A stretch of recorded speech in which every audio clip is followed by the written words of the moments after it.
Olá a todos, Shalom, sejam bem-vindos a mais um vídeo deste canal. Vamos falar sobre coisas sobrenaturais e teologia.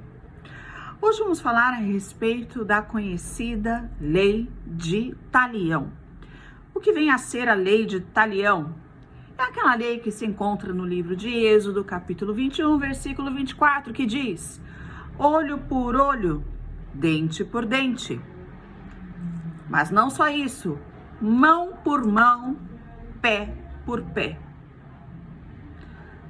Por que teríamos uma lei tão severa? Seria uma lei vingativa para exercer a vingança? Vamos entender. Temos um código de leis, que é um código de leis antiguíssimo, que data aproximadamente de 1770 antes de Cristo, antes da Era Comum. E nesse código de leis é conhecido como Código de Hammurabi. Ele leva o nome, do governo daquela época, O seu governante era Hammurabi, ali na região da Mesopotâmia.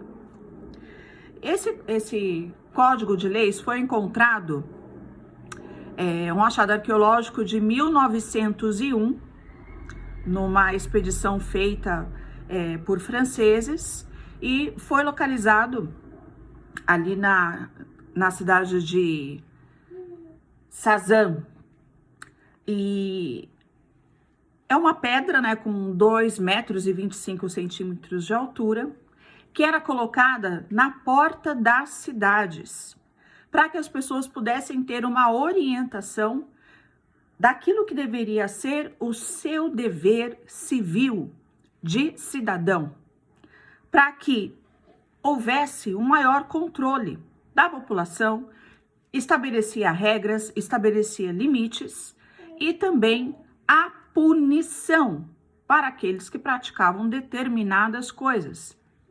Lá no Código de Hammurabi, então, você vai ter uma lei muito semelhante com essa posterior de Moshe ou Moisés, que diz mais ou menos assim: se te arrancarem um olho, você também arranca o olho da pessoa que te arrancou. Se numa briga lhe quebrarem o seu dente, você também tem o direito de quebrar o dente dessa outra pessoa.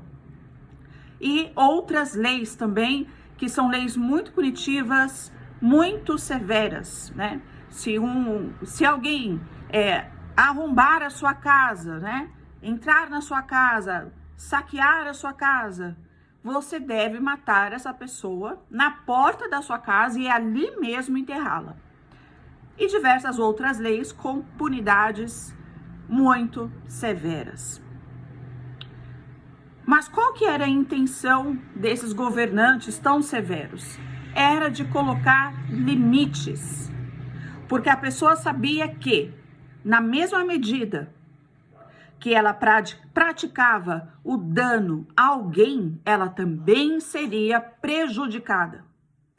Se ela causasse o mal para alguém, naquela mesma proporção, ele seria prejudicado, receberia também aquele mal. Ou seja, se ele arrancasse o olho de alguém, iriam arrancar o olho dele também. Se ele quebrasse, o dente de alguém, arrancasse o dente de alguém, também.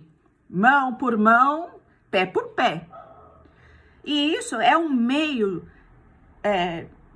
de governo para estabelecer limites, para estabelecer regras. Você vê, o Código de Hammurabi era colocado na porta das cidades, para que as pessoas observassem aquelas leis.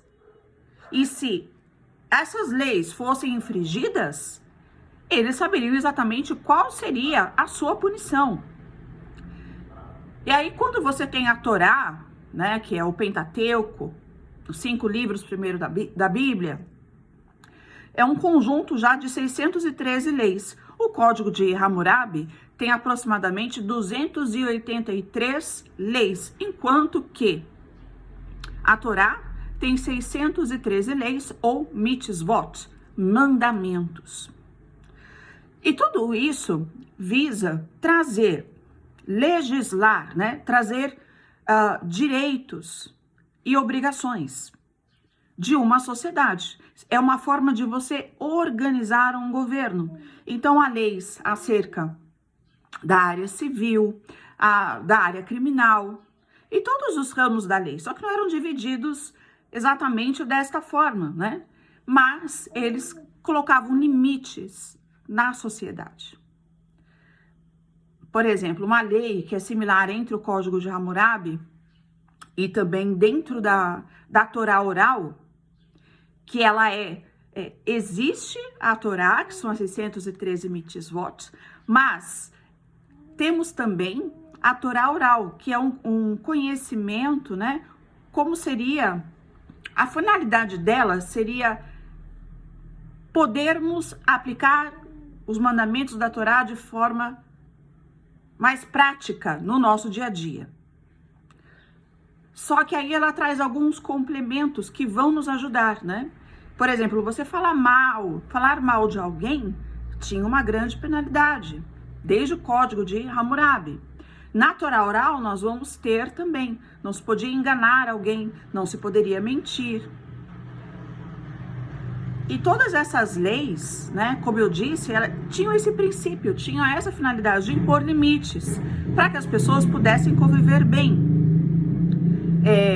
Ao contrário do que muitos pensam, na antiguidade o divórcio não era muito bem visto. Os egípcios defendiam a família. Em que sentido, né? Que era fundamental para a sociedade se suster, permanecer. Então, o adultério não era bem visto, havia severas punições, mas, por exemplo, no Egito, a lei acerca do adultério, o adultério poderia, sim, ser perdoado, né? A mulher que sofreu o adultério pelo marido, ela poderia perdoá-lo e ele também poderia perdoá-la caso ela tivesse adulterado o seu matrimônio. Poderia haver o perdão, mas se fosse a juízo, aí a coisa ia esquentar.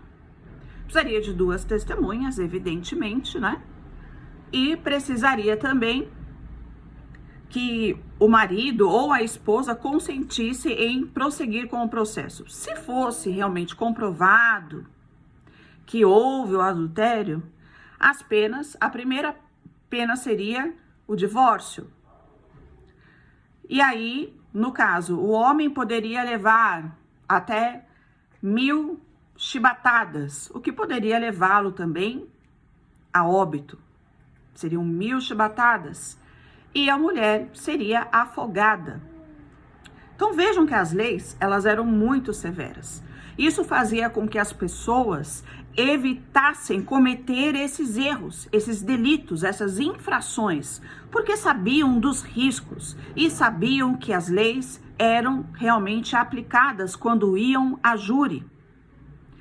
Então existia todo um sistema de julgamento, existia como se fosse um verdadeiro tribunal, né? Tanto ali na Mesopotâmia, quanto no Egito, quanto entre os hebreus, havia de fato um tribunal para julgamento. E eles eram julgados todos conforme as leis. Isso se aplica nos dias de hoje? Hoje nós vivemos um tempo que eu posso chamar de evolução, né? Temos evoluído enquanto seres humanos. E é até interessante porque a Bíblia de Satanás, a Bíblia de Satanás não é uma coisa levada a sério nem por satanistas, nem por luciferianos, tá? Ela chega a ser até um pouco cômica. Mas é interessante que às vezes as pessoas querem debater como se a Bíblia de Satanás fosse algo muito sério, inclusive para satanistas, e não é, né? Mas uma coisa que é de consenso, assim, entre os luciferianos e satanistas, que foge um pouco disso, né? É um conceito muito pagão de você, se alguém te fez algum mal, você deve se vingar. Mas o conceito de leis, tanto no Código Hammurabi quanto da Torá, não era a vingança, mas era a punição, e era uma forma de você controlar a sociedade, era uma forma de você impedir, né, que aquilo de fato acontecesse, porque as pessoas sabiam da consequência.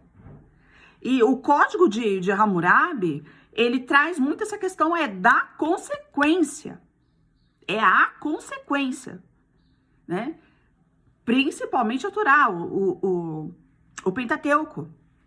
Agora, na Bíblia de Satanás, não.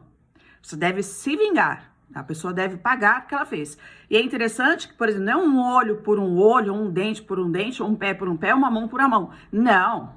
Aí você vai pagar do jeito que você vai fazer a pessoa pagar do jeito que você quiser. Você vai fazer ali um trabalho, uma magia, né? Uma magia oculta e causar o mal para aquela pessoa que te prejudicou. Quando vamos ali já há 2000 anos atrás, quando vamos para o cristianismo, né, a gente já vê uma certa evolução, porque o próprio Jesus, ou Yeshua HaMashiach, ele nos ensina a quê?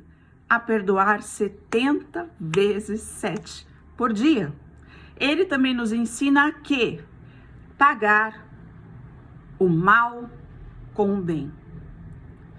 E se a gente pensar de forma muito evoluída e muito prática, se eu pago o mal com o bem, isso não é questão de fazer apenas o bem para mim, mas para a sociedade como um todo. Por quê? Porque eu encerro um círculo. Eu encerro um círculo de maldades, de crueldades, de coisas ruins. Porque aquilo que eu não quero para mim, eu não devo fazer para o outro. Mas se eu pagar o mal com o mal, eu torno esse ciclo infindável.